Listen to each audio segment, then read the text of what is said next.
Hey guys, welcome to JayWalk Media. This is Matt Miller, and watch what happens when Vivek Ramaswamy goes down and confronts a group of communists at the DNC in Chicago. What happens next shows what kind of balls Vivek really has. But before we jump into the video, I want to ask you guys to please leave a like in the video and subscribe to the channel. I want to thank you for your support. Now let's jump into the video. May I take some literature?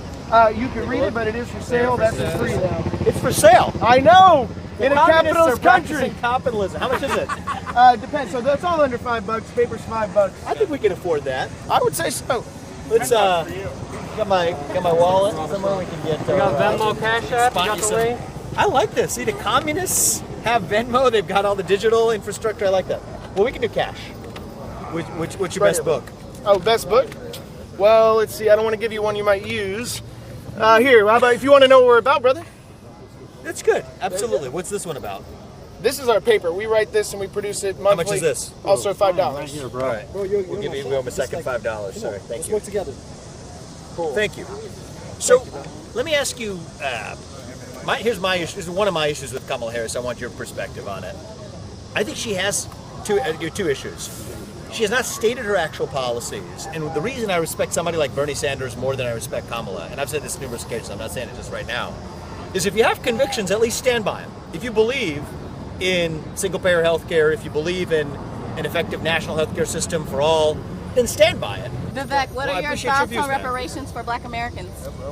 So here's my perspective. I was asked about this when I came to the south side of Chicago a year ago, and my position on this has not changed, is I'm against race-based reparations because I think it will create more division, what about race-based discrimination that occurred in this country for so last let me just clarify one aspect. I think there was a time and place for it in the Reconstruction era. But today, when we actually bring back racial reparations, it actually causes greater discrimination, not more. I think we're seeing a rise in anti-Black and I think other forms of racism in the country. But part of the reason I think we're seeing it is there's no better way to foster racial animus than to take something away from someone based on their skin color. So don't give Black people justice because it'll make other people upset.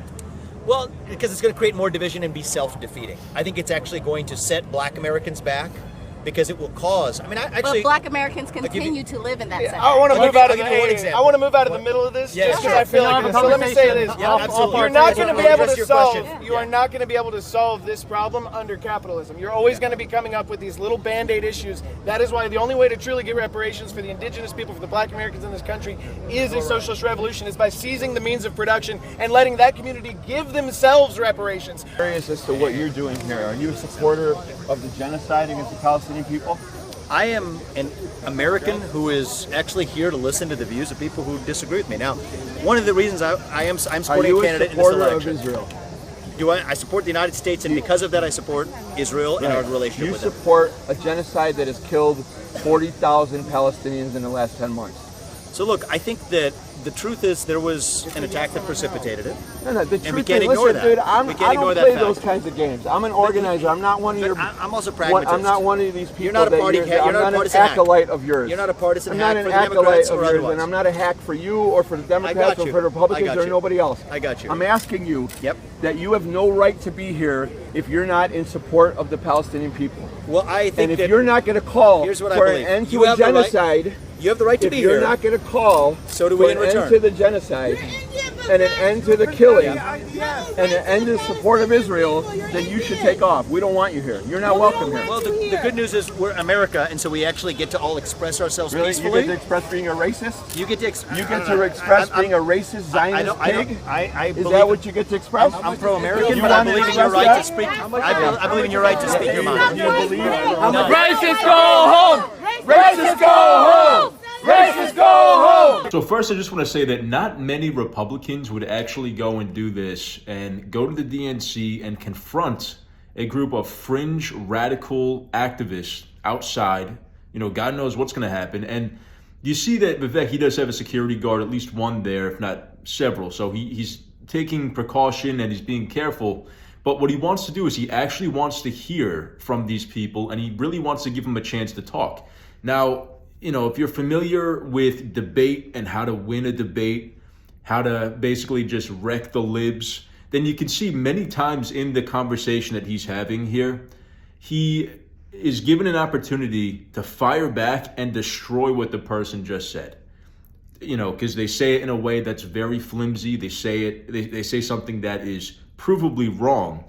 But instead of doing that, Vivek shows restraint, and you can see it in his eyes. He knows what's going on. He knows what he could have said, but he actually just wants to let these people talk and genuinely give them a chance to communicate to him and have an exchange of ideas, a respectful exchange of ideas.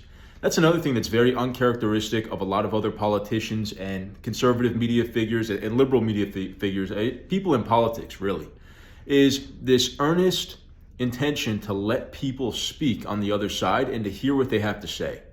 Now, Vivek, he is a very witty guy. He's got a sharp tongue, and he could destroy these guys if he was getting into a debate over socialism versus capitalism or whatever, reparations like they were talking about here, or even the Israel-Hamas thing. But like I pointed out, he doesn't, because he's actually after a higher goal. He wants to open up a dialogue that's respectful and that hears both sides of an issue. So really, this is a very outside, out of the box sort of thinking when it comes to political discourse. We don't see this very often, and it's very refreshing to see Vivek be able to do this. And you can really only do this from a place of confidence in your own ideas. If you are insecure about your own ideas, you're not really sure you know what you're talking about, then you really wouldn't be able to do what Vivek is doing here. You would be more insecure with your own arguments, you'd be more emotional, more defensive, and you'd come off way more argumentative and less grounded in your own beliefs. But I think the reason that Vivek's able to do this so well is because he knows his stuff. He's a very smart guy, and he is grounded and secure in his own worldview. And that's why he's able to confidently go out, not on attack mode, but confidently go out and just seek other points of view and have a civil, respectful discussion.